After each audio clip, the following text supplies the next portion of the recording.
The third member of the Fiendish Five was the infamous voodoo priestess, Ms. Ruby. Born into a family of mystics, other children found her scary. Teaching herself to summon the undead provided what few friends she had. A career in crime allowed an adult Ms. Ruby to punish the world for fearing her as a child. Chief mystic for the Fiendish Five, her powers allowed them to break both the laws of man and nature at the same time. Yet despite the whirlwind success of her youth, she managed to slip into obscurity. Last known sightings claim she headed out of civilization and deep into the Haitian jungle.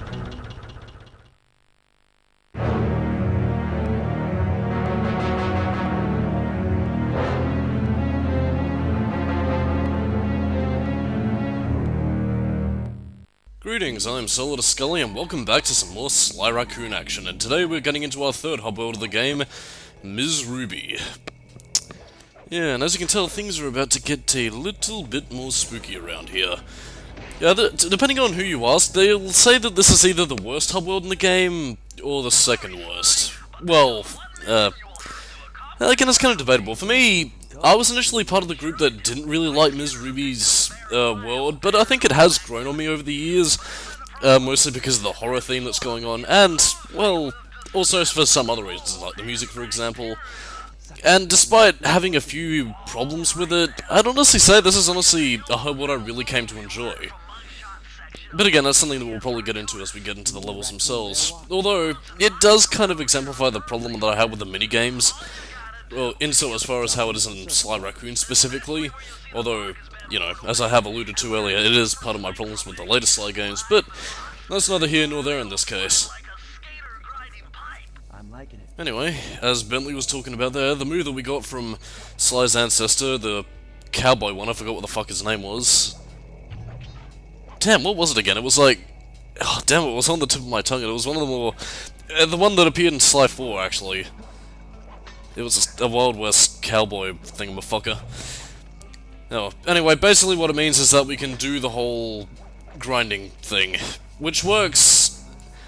I'd say it's kind of somewhere in between Sonic Adventure 2 and Ratchet & Clank, in the sense that you jump in at the circle button, you slide on rails, and you're pretty much locked onto that rail, so you don't have to worry about falling off. And... yeah, it's alright. I mean, you can't really do anything with your acceleration, so it works for what it is, and it could have been a lot worse, so grinding in Sly Raccoon is pretty okay. One other thing to note, really, is that as far as enemies you'll be facing here, they're a lot more earthy compared to the standard criminals that you were facing in Mugshot and Sir Raleigh's area. So yeah, expect to see a lot of zombie-ish apparitions, mosquitoes. In fact, I think, if I remember correctly, this has the largest variety of enemies in the game. Well, variety in so as far as certain enemy types. Like, I mean, you still have your flashlight goons, you still have your spiders and everything. I don't know, it's pretty varietized, and you have some freakish eldritch abominations. Well, I think eldritch might be going a bit too far, because it's not quite elder god mythos sort of thing. It's more so disgusting creatures of the ooze. It's just like, Swamp Thing, you are amazing. But anyway, as far as opening levels are concerned, this one isn't so bad. Excuse me, just my microphone there for a second. Because something I found last part, and something that did kind of annoy me actually, was that my voice tended to come off a little bit loud, which is a bit of a problem, especially since I'm still using a headset rather than a microphone, which I really need to start investing some money into. If only I wasn't broke. But yeah, to try and mitigate that, I'm trying to find the place that best positions my mouth so that it isn't screaming at you into the microphone. Well, then again, the audio quality in this thing is a bit outdated anyway, but I need to splash some cash, but I don't have any cash because I'm broke from all those drugs that I do. Actually, I was lying. Where was I going with this? I don't know. Anyway, as far as the first level is concerned, it's not too bad, although it is definitely... I'd say it's a reasonable step up in difficulty. It's nothing that's gonna make you wish for the sweet release of death, but it is... how appropriate considering the level. But it is one that will definitely put your skills to the test, and definitely amps up the stealth elements, I feel. Because a lot of the enemies here, again, they're quite relentless. It also introduces us to some of the other elements, not so much stealth elements, I'd say, more so I don't even want to say gimmick related, I guess more so extraneous elements to the game, because you see those candles that Bentley's talking about there. Basically what you're going to be doing is that you're going to be striking them to lower mystical barriers and trying to, I guess in a way, well, I guess you'll probably see as we go on, but yeah, this is basically a game of touch and go. Slashing things down, lower the field. Again, it's extraneous, but not to the point where it's unbearable or you feel like you're doing needless busy work, which is the sort of thing that I feel a lot of games, especially platformers, tend to run into. I don't know. It can turn into a tedious grind, but I think Sly Raccoon does it in a way where it's a little extra thing to do, where it's not quite, well, it's not quite fun or really enriches the experience, but adds a little bit of meat to it in the right sort of way. It's like a light dashing of sugar. I don't know. That was probably a pretty weak analogy, but regardless of such, it's the best way I can really describe it. Anyway, in order to get the key, we have to lower the barrier, and that of course requires swiping the candles while avoiding detection. And of course gathering the clue bottles and pressing the circle to enter the vault code. Yeah. And again, I haven't really talked about gameplay strategies all throughout the game yet, but again, unless of course you're facing an enemy like the machine gun toting dogs, the best thing to do is typically to stay out of the flashlight because, again, a lot of the shots do home in. Although some are quicker than others, like the machine gun toting dogs, are generally enemies that you should avoid pretty quickly unless you know, get shot the hell up. But again, in most cases, enemies will typically have a wind-up attack where they'll shoot the projectile, which will home in on you, but again, if you're fast enough, you can avoid it, so while getting caught isn't exactly a death sentence, in most cases, it is something where you have to be a little bit more aware than you are on the average platformer, where you can easily dispose of them. Well, I mean, I think most platformers, especially of the late 90s and early 2000s, typically did have that whole one-hit point wonder sort of thing going for them. But at the same time, though, in Sly, you do have to be a little bit more careful, which I guess is part of the reason why I do really like Sly Raccoon, in the sense that it's a platformer at heart, but I think the stealth elements really... let me rephrase that. I think that stealth elements do really add a sense of uniquity to Sly's moveset, which can make him stand out comparatively to your Crash, your Spyro, your Ratchets and Jacks and anything. And we have to press the circle to enter the vault code, and here we actually do get some pretty amusing quotes from Bentley.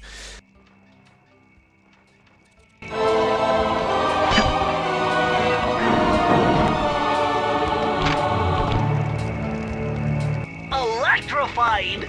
Kelly McCooper's notes on how to harness the electromagnetic field created by a rolling raccoon. Now your raccoon roll move will really pack a punch. Plus, it should give you a nice tingling sensation.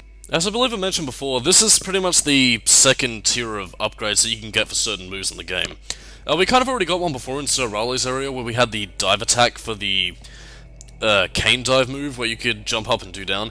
Yeah, this one is pretty much the electrified raccoon roll, which is actually one of the more useful abilities, if one that is a little bit finicky to use, because you need to have momentum to use the raccoon roll.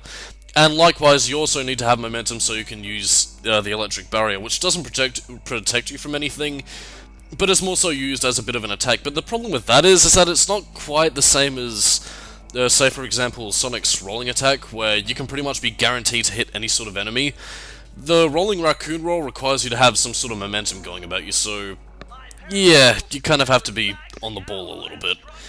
That being said though, it can be useful depending upon how you apply it, but I wouldn't recommend using it against enemies that have secondary health bars. Well, I mean, not necessarily secondary health bars, but a secondary phase of attack, because there were those creatures, you know, those swamp things, who are amazing. And, you know, again, using it against them I wouldn't really recommend, because, again, once you lose that momentum, you're pretty much vulnerable to attack. And as a result, Sly will pretty much get his ass kicked. But other than that, though, it's a decently useful upgrade. Although, considering the fact that Sly does generate electricity, I have to wonder again, are these thieves or gods? Ah, Sly, you and your Time Lord powers never cease to amaze me. Okay, so now we have our first mission, Lair of the Beast. This one's actually pretty unique, although deceptively difficult towards the end, which we'll get to in a little bit. As Bentley's alluding to here, we're going to be unleashing a beast. What kind of beast is this? Well, considering that we're in a giant swamp and there's the illusion of snakes, I think you can guess what we're going to be doing here. Also, maybe it's because I've been playing too much Kingdom Hearts recently, but I swear to God that looks like the symbol for the Heartless. Well, kind of, without the cross. Or the Raccoon Sigil, as I believe it's called. Whee! This is definitely one of the more platformer-heavy levels. I mean, there are enemies dotted about like mosquitoes and spiders. But other than that, though, this is pretty much platform central. Also, one where you do need to be careful insofar as getting the clue bottles, because if you miss them at a certain point, there is no way to backtrack, so be on your guard. I don't think I have the upgrade yet. Yeah, you're not going to be able to see any clue bottles using the thing. Well, then again, you can go back to the levels at any time you want, so there is replay value on that if you want to get all the pages of the Thievius Raccoonus, or the Master Thief Trials, which aren't really worth it in my opinion. I suppose the difficulty of Ms. Ruby's section is probably one of the things that a lot of people tend to fear the most about it, because, again, enemies like the spiders and mosquitoes, for example, their hitboxes are a little bit deceptive, so when you try and swipe at them, you're not always guaranteed to hit it. It's not broken by any means, it's just something that you have to be worried about. And with some of their attacks, I think the hitbox is also a little bit deceptive on Sly in and of itself, because, I mean, the mosquito could look like it's just sucking the air, but it'll count as a hit against Sly anyway, if it's close enough in the vicinity, which, again, it's a bit finicky. Not exactly something that'll have you throwing a controller against the wall, but it's definitely something to look out for. I seem to be repeating commentary with the same sort of phrases, but then again, I think I've always kind of been made up of stock phrases, presumably to ward off any sense of silence, although you do kind of need that to keep the rhythm in the commentary. Oh, the wonders of talking about things. Commentary is an art in of itself, apparently.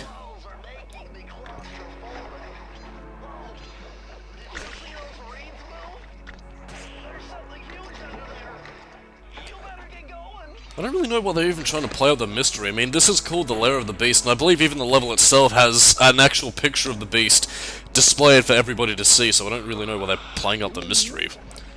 Oh, well, I mean, I don't know. It is amusing, however, to see Bentley's reactions to all this, especially at the beginning of the level where it's like, Sly, you're gonna have to go on without me, for you see, I'm secretly in cahoots with the Fiendish Five, and... Okay, no, he doesn't say that, but... You know what I'm talking about. There you go.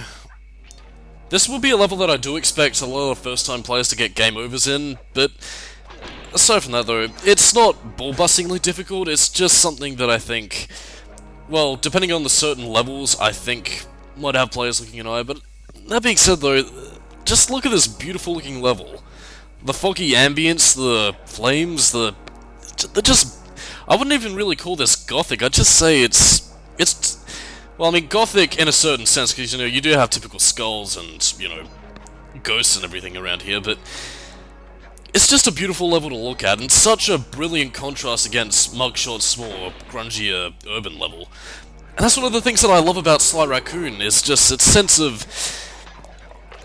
the contrast between levels, I think, really does make it stand out from the other games in the series, where, again, I don't want to say that all the levels in the later Sly games feel a bit uniform, but it is still something beautiful to admire about this game. And anyway, this is the section I was talking about, when you're running across the rails and have to avoid the giant snake thing. Actually, I think that'd be a serpent, but... Yeah, again, considering the fact that it is eating up a lot of the vines, that means you can't go back for clue bottles, so if you fuck up here, well, you either have to restart at the checkpoint or die. Again, it's not entirely difficult, because you do have more than enough time to get away, just don't... Well, okay, maybe that wasn't the best example, but you do have more than enough time to collect everything that you need to collect, and just get out of there. Just don't stop dilly-dallying, and cross it! See, look at that. Plenty of time.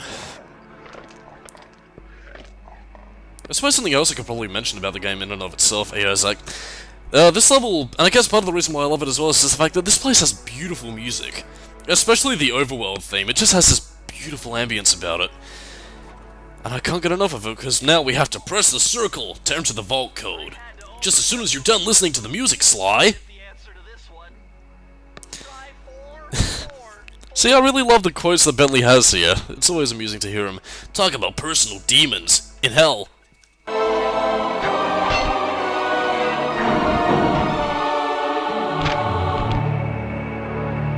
Ah, a more modern entry. Bruce O'Coop's computer hacking technique. Using the data on this page, I should be able to tap the duty roster in each hideout and project guard information into your binocucom. Okay, so this is clearly a more recent entry into the Thievius Raccoonus, but considering the fact that the computers only really existed in the last couple of... well, I mean, historically speaking they go back to the 1800s, but assuming that Sly's history is similar to ours, this would kind of imply that Bruce O'Coop is technically still alive within this century, so unless of course he's Sly's uncle, his grandfather, why the hell didn't he take Sly in? I mean, I guess, well, considering what we're going to find out soon, he was killed off by a certain Al. I don't know, maybe I'm thinking about this too much, but computer hacking technique just sounds a little bit too recent considering that a lot of Sly's ancestors was seen in the distant past. Well, then again, I suppose that could possibly be in lieu to the reference to Zig and Zag, as I was talking about before. Maybe one was going to give Sly intel. I don't know. I can only really speculate at this point, but... it's always confusing. Interesting thing to note about a grave undertaking at this early is that this actually reuses the music from the Police HQ break-in. Which you can tell because it sounds a lot less horror-themed and a little bit more generically sneaky. Excuse me. I guess they wanted something that was a little bit... well, I guess they wanted to reuse that music piece since they did make it, even if it was for one level. I don't know. Either way, now we have to deal with the spirits of ghosts, because apparently people died and Ms. Ruby raised the dead because that was how she was raised. And again, it goes back to the whole thing of villains having tragic backstories, but then just being sort of like, you know what, fuck it, I'll just be evil because, you know, I'm a shit. I mean, Miss Ruby, I think, is actually a little bit more tragic in that sense, because, I mean, while Mugshot was bullied, he eventually bulked up and commanded respect. But Miss Ruby, from what or at the very least from what I read up and gathered from her cutscene, was that she just kind of grew cold and aloof towards pretty much everybody else, which I think actually as a character piece would be really interesting to explore how even other criminals would possibly be terrified of her. Like, I mean, I could imagine quite easily that people would tell each other Ms. Ruby stories in prison. Well, I mean, I guess as the game would later showcase, she is a little bit of a hammy villain at that, but I don't know. Interesting character pieces aside, it does give us a few more enemy types to play with, so I'm at the very least happy for that, and it gives us something new to experience outside of the average gangster dogs that we've seen before. Well, I guess even in that sense, I mean, while a lot of the enemies in Sly Raccoon are somewhat reskins of the same sort of enemy type, I do think the game does a decent enough job at keeping things fresh enough, both in terms of aesthetics and in terms of, well, information really, because as with Bruce O'Coop's computer hacking technique, if you use the binocucom and zoom in on an enemy, you can actually see certain little factoids about them. I was planning on reading them out, but I'm kinda lazy, so unless of course I run out of commentary like I did last time, then, well, you probably won't hear about it. In fact, I only really remember certain details about from what I've read before, like, I mean, I think was one of the earlier ones with the ball and chain. He was like, Paulio, who gives a fuck? He was pretty much the one who said he hates Coopers and Carpers! I don't know, certain ones only stick in my mind. But again, I guess it's more of a joke upgrade, but nonetheless, it is still something amusing to have. And I guess I could also probably delve into that as well. I mean, while not all the upgrades of the Thievius Raccoonus are essential, or even necessarily that useful, like the hat power-up, or even the computer hacking technique, they are at least fun things to have, although some are clearly more useful than others. And some you honestly kind of forget about after a time, like, I mean, with the decoy glove... Actually, no, that's called the thief replica technique, but I just call it the decoy glove because that's what Ratchet and Clank taught me. I mean, with the thief replica technique, there are situations where you think you could use it, but you'd never really get the mindset to do it unless, of course, you're actively going out of your way to try and use it in certain situations. Which, I mean, it's a similar problem that I think I actually brought up in Silent Hill 3 with the beef jerky, where the game doesn't really have enough situations where you could even think to use it. I mean, at the same time, you could argue that that's, you know, goes into a sort of Devil May Cry trying to make your own fun by using what limited combos there are to kind of maximize your own fun, but at the same time, though, I think the game prompting you to use that in situations without it being necessary, which I guess is sort of a bit of a paradox in that sense. You know, trying to make an ability useful without having to contrive the game to say, you must do this here, otherwise you can't continue with the level. I don't know, I guess it's something that game developers still need to find a balance with, where not everyone will be satisfied having to use certain abilities. But I mean, you know, Sucker Punch did make use of, you know, the grind rails, you know, certain other abilities. I mean, the main abilities I think they make decent use of. Well, most of them anyway. It's just more so the side abilities that I guess are up to the player's volition to use, because I guess, I mean, if they did make them essential, then that would also mean that they would have no choice but to collect the pages of the Thievius Raccoonus, which I guess is why they didn't really have any situations where, you know, the bomb hat or the thief replica technique would be required. I don't know, I mean, if you have the upgrades there, I think having situations where you could use them would probably be most beneficial. I mean, I guess something that's not essential, but something that would help. In any case though, this is a level where I do think you will be collapsing a lot. As you can see here, Sly has become the very thing he had once feared, a ghost. And, yeah, considering the rate at which the ghosts spawn, they can be a bit of a problem the closer you get, but again, so long as you know how to circumnavigate around them, you should be okay. Also, your cane will be your best friend, because that thing is a lightsaber. Lifesaver, whatever. Also, something to mention, and I think probably one of the annoyances that a lot of people have with this stage, well, not necessarily this stage, but the hub world in general, is the amount of clue bottles, which goes up to ridiculous extremes. And I think it's probably no better demonstrated than this level, considering how sparse it is, and also how some clue bottles are hidden throughout the levels, because they can be deceptively tricky, and even if you have the Binocucom upgrade for it, it's still a bit of a waste to try and track back and find the ones you missed, because they hide them in some pretty... well, they hide them in some pretty obscure places. Like, I mean, that right there, that is very easy to miss on your first time through, and even going back through the level to find the clue bottles, it's not a place you'd really think to look unless, of course, you were searching high and low. So, out of all the levels in the game, I think it's in Ms. Ruby's area where you really have to pay attention. But nonetheless, though, I think some of the stuff that you do get here is probably some of the more useful techniques. I'm not sure if it's this area or the next, but we might be getting a certain upgrade that defies the laws of physics even more so than Sly's swim out of water technique.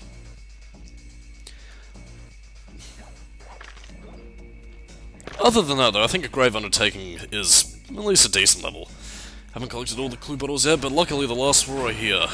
Yippee-ki-yay, yippee-yo-ki-yay, and press the circle to enter the vault code. Jesus, my Bentley voice is sounding worse and worse each time that I do it. I'm trying to remember, is there a 123 code in this game? I can't quite remember. I think it's at the end of the game, though.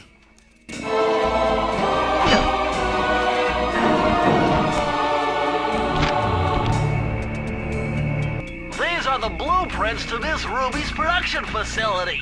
I'll pipe this information into your Binocucom.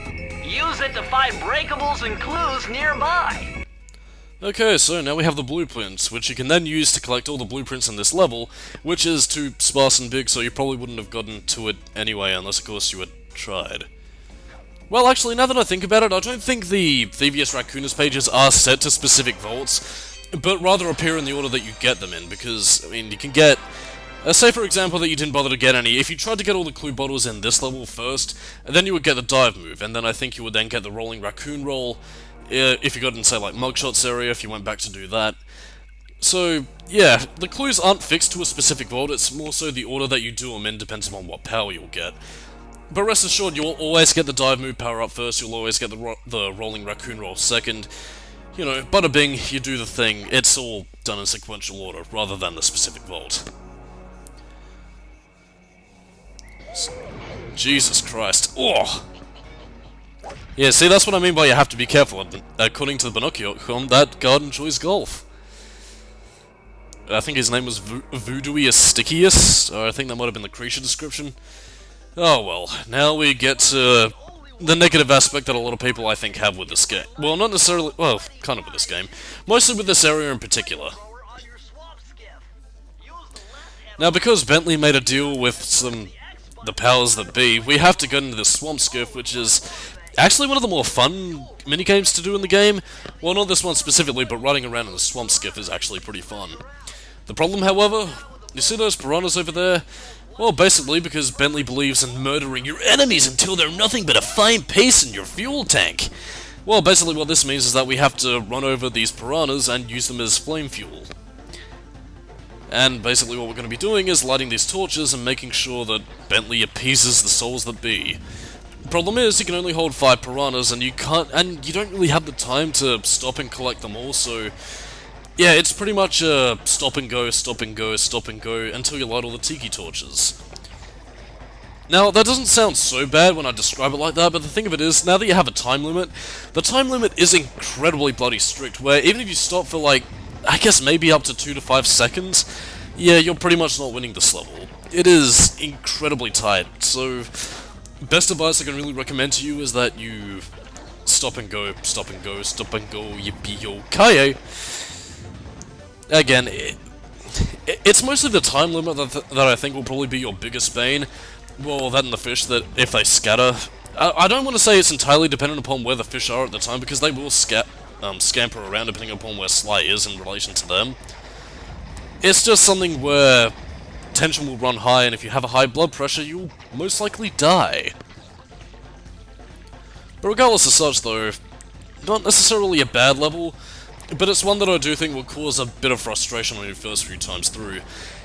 And in saying that, it's probably the one thing about Ms. RWBY's area that a lot of people hate, the fact that it's a little bit more minigame-centric comparatively to some of the other levels. Now, that's not to say that areas like Mugshot or, hell, even Sir Raleigh's area to an extent were really that bad. But at the same time, though, a lot of people feel that, in this case, it makes Ms. RWBY's area a lot more harder than it needs to be. And I can agree with that on some level, but at the same time, though, I feel like maybe not, well, not necessarily this level in particular, but I don't know, maybe it's just a combination of the aesthetics and the, or some of the, I guess, aesthetics, music, and some of the levels themselves that really appeal to me, but this level did grow on me, because I was like a lot of other people and just generally hating this level for a lot of its minigame gimmicks, but there was a level later on in the game that is much, much worse than this, so I guess, by comparison, it made this level a lot more tolerable to me. Again, and that's not generally a mindset that I like to run with in terms of video games, but when it comes to me, I don't know. I just generally dislike having to use the whole, oh well, I mean, this is better by comparison, so it's good. But in any case, we're out of time for this week's so note. I'm Solidus-Skully, keep it new metal, and I will open the cage that will unleash the beast, and I will see you next time in the Sly Raccoon commentary. Bye-bye.